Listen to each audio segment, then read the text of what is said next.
I finally got it back together after the busted head gasket.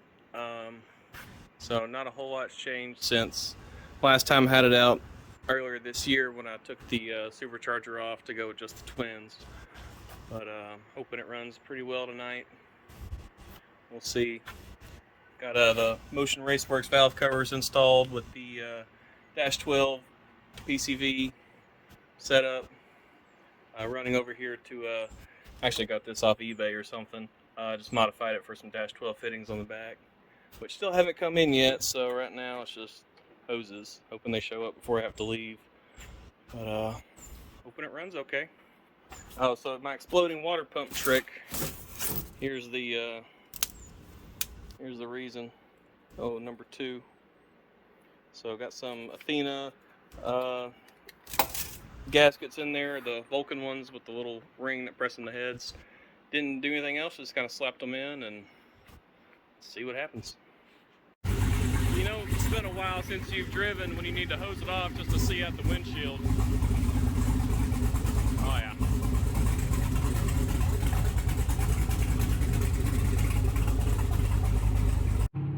Well, it drives okay.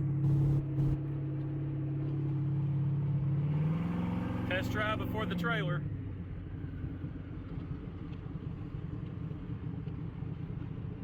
Yeah, and so I know you're wondering, half of those gauges aren't hooked up to anything. Yeah, I know it looks like an airplane.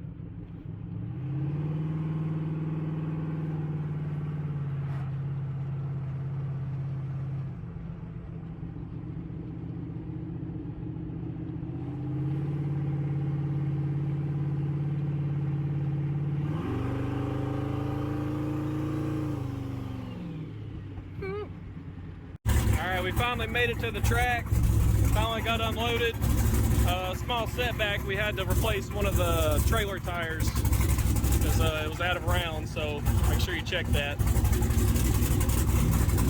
Finally got here. Fittings came in last minute.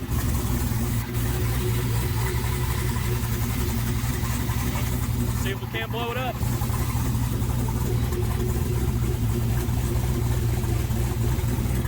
Well, while I sit and have a minute to reflect, looks like it threw off the belt, so the car in front of me was going slow as shit, so I couldn't just get home. So I had to turn it off and sit down here by my lonesome, waiting on somebody to tow me back to the pits. So this is how it goes. You try to be fancy with the pulleys and whatnot. That's what happens.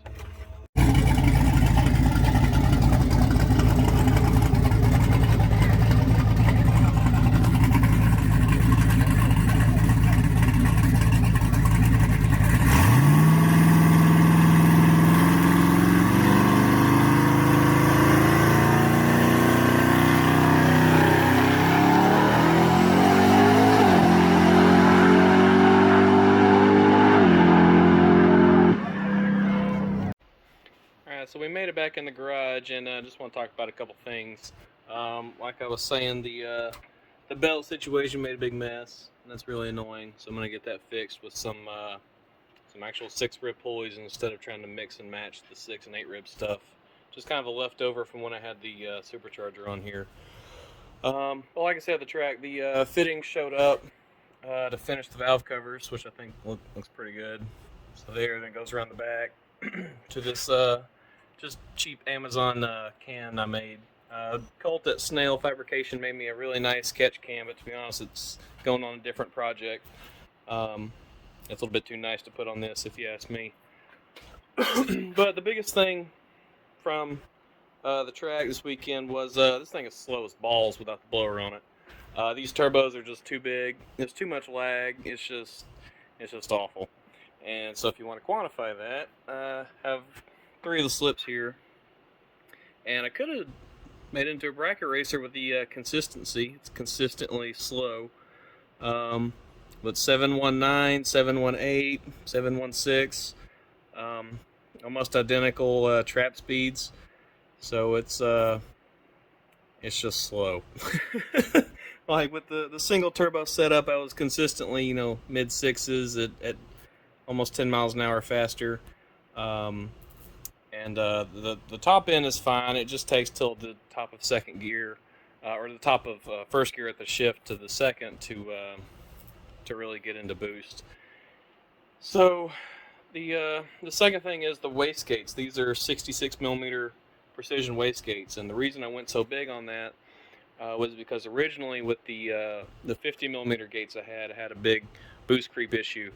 So I redid the little adapter piece that goes from here to here, like this part, to fit the 66 gates.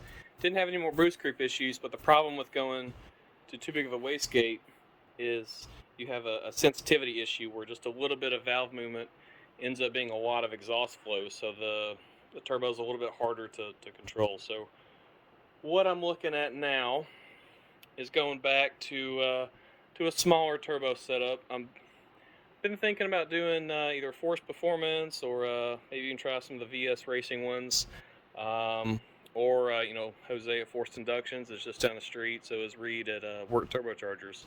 So I have some options. Probably going to go with S369 or just something in that range, because the amount of low end I lose with waiting on these things is just ridiculous. I mean, I had the converter restalled after last time.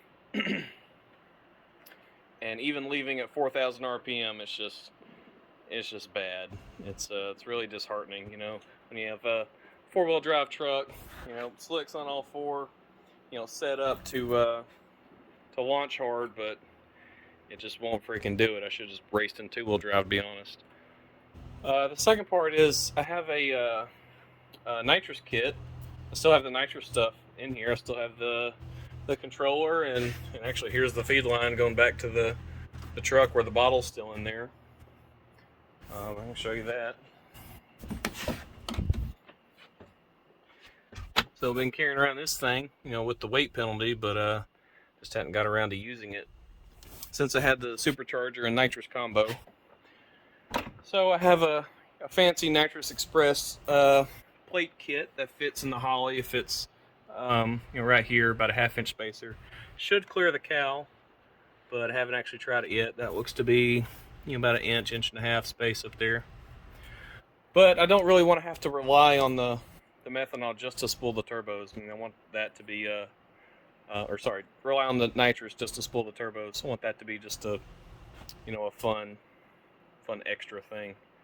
So if I go to smaller turbos, it'll give me a chance to redo a few things. Probably go back to the 50 millimeter gates, which actually uses a smaller dump tube. It uses a 2-inch tube instead of the 2.5, so a little bit better fit, a little bit easier. Should be a little bit better control. But there's no telling how long the lead time is for new hardware, so I guess we'll do the best we can. So that's pretty much the summary from this weekend. A little disappointing, but that's how racing goes. That's what happens when you constantly want to mess with stuff. You have to constantly mess with stuff. So we'll see. Thanks.